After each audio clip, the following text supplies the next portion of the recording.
This is the Uptick Newswire Stock Day podcast, sponsored by InvestorsHangout.com. Subscribe to us on iTunes, Google Play, and YouTube to stay up to date on penny stock news and interviews, public information on OTC, pink sheets, and microcap stocks from around the world, with your host, Everett Jolly.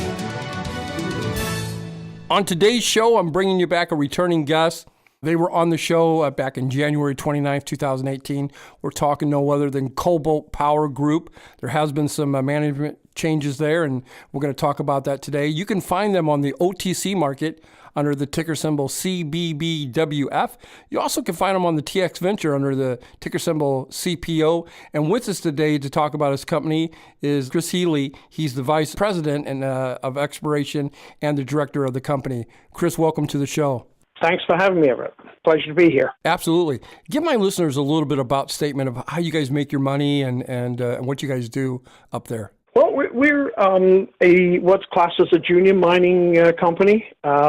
We are exploring for mainly cobalt, but the projects we have are probably better classed as polymetallic. We have significant amounts of silver, and along with that, copper, nickel, zinc as well. But cobalt is the focus, hence the name of the company.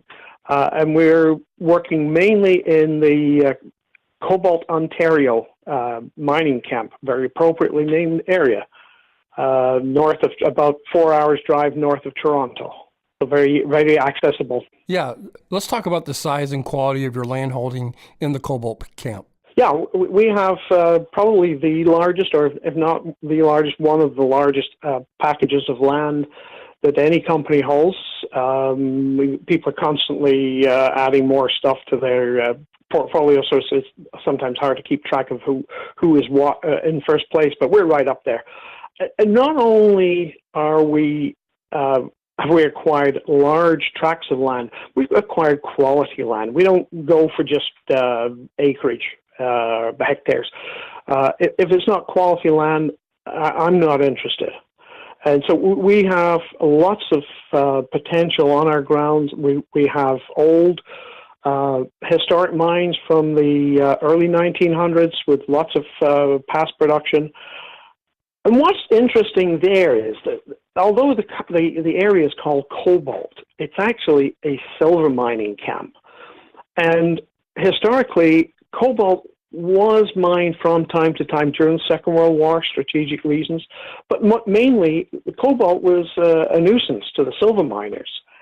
It occurs in the same veins as the silver, but not directly associated with it.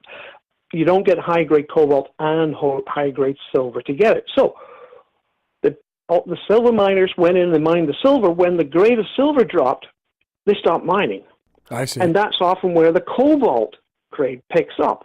So now, today, you can go around our Smith Cobalt shaft, one of our first properties. There's a large muck pile from the mine, waste rock, as it was then, that we've sampled and grades 0.5% cobalt. And that was just waste. So the message there is, even though some of these mines may have been thought to be mined out, they're mined out for silver, but not for cobalt. The cobalt was left behind. Right.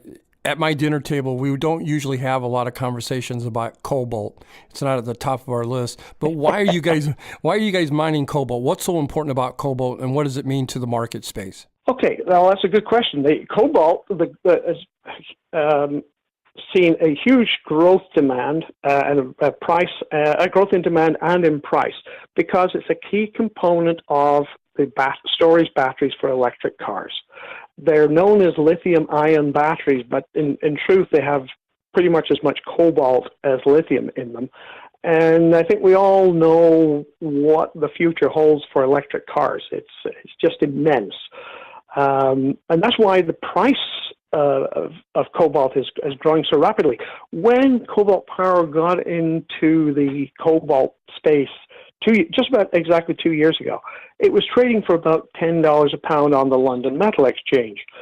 Today, it's about, I just checked a few minutes ago, $32. Wow. A pound, US.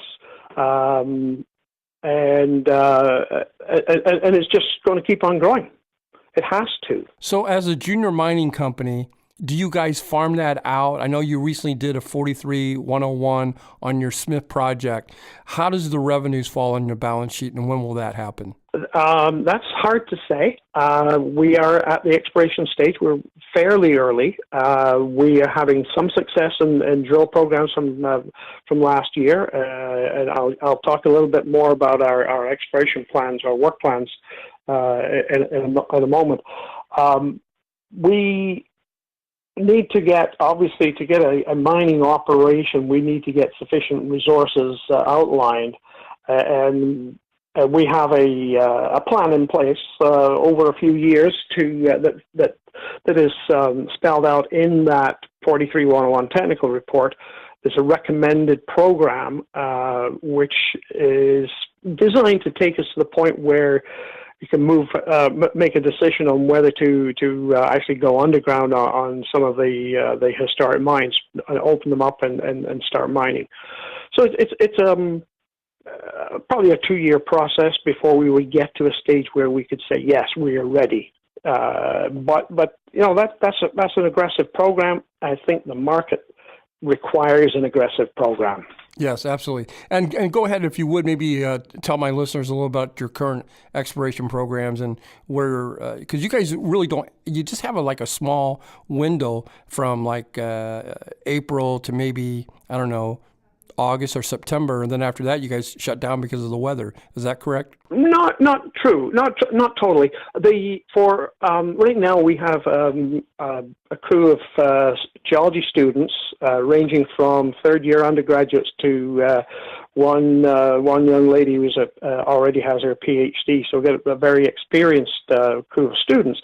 They're out mapping, sampling, and prospecting over some of our areas. And yeah, that of course has to be that's summer work. Usually we start around June 1st, and we'll go to the end of the field season for them is when they have to go back to school. But for drilling, in some cases, actually winter is better because you get swamps, creek crossings, and things like that. That when they're frozen, you can get through them. When those swamps are wet, you can't drive across them.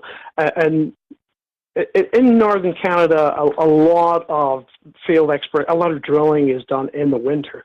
There's just the drilling companies are geared up to do that. They're all everything's winterized. And the one good thing about working in the fall and winter, no bugs, and they've been really bad this year. My guest today is Chris Healey. He is the vice president of the exploration and also director of the company. We're talking about Cobalt Power Group. That's the company that we're highlighting today here on Stock Day. And you can find them on the OTC markets under the ticker symbol CBBWF. You also can find them on the TS Venture under the ticker symbol CPO. Chris, let me ask you this. With the rapid rise of cobalt prices, is there a need to secure North American suppliers? How many suppliers are out there? And time that you guys bring the cobalt to the marketplace, is there going to be 20 other companies going to be joining you? So I'm kind of asking about the supply and demand when it's your guys' time to come to the marketplace. Well, currently, about 60 to 65% of the world's supply is coming from the Democratic Republic of Congo. I'm not sure why they call it democratic, because a bit of an oxymoron, but right. I think we've all heard about the issues there with human rights, child labor, corruption, and so on. And this has prompted Elon Musk with Tesla to say, I will not build batteries for my cars with cobalt from such a location. Right. It has to come from secure, properly managed operations in a place like in North America. Exactly. He wants to have all his supply in North America. So yes, there are certainly other suppliers that will be opening up, but usually they're going to be byproducts. Some of the big nickel operations do have cobalt as byproducts, and I would imagine they'll be upping their production, their recoveries on that. But with the increased demand, there's going to be lots of room for new companies. Well, thank you for answering that question. The next question I had for you was the acquirement of Western Cobalt. Is that a done deal, and when did you pick that property up? Well, that was this spring. We acquired that, and that is a done deal. The Western Cobalt project is in the Athabasca Basin of northern Saskatchewan, which is renowned as the home of the highest grade uranium deposits in the world. Now, I worked there for many years back in the 70s and 80s, and it was well known at that time that the uranium deposits often, and certainly on the eastern margin, which is where our project is, often have substantial amounts of cobalt, nickel, molybdenum particularly. The West Bear deposit was a well-known uranium deposit that owned by a company called UEX Corp. They, this spring, decided to examine the potential for cobalt in their property. And got some pretty spectacular numbers, 2-3% over 10-meter widths and so on, quite near surface. So we immediately got in and acquired land directly adjacent to them. The geology is very similar, and so we're quite encouraged about the potential to find similar deposits there. Chris, I want to thank you for coming on the show today. It was a pleasure to have you on there. In closing, is there anything that we didn't get a chance to touch upon that you would like to illustrate to my listeners? Just on our exploration program for the summer, we are using the prospecting and mapping that our students are doing to focus to target our drill program that is planned for starting in September. We will be actively drilling, and that's when we would expect to see some nice data coming out. Thank you for coming on the show. If you want to take a look more of Cobalt Power Group, you can go to their website, cobaltpowergroup.com.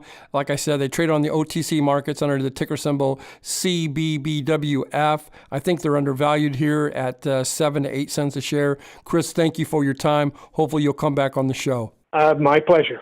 Have a good day.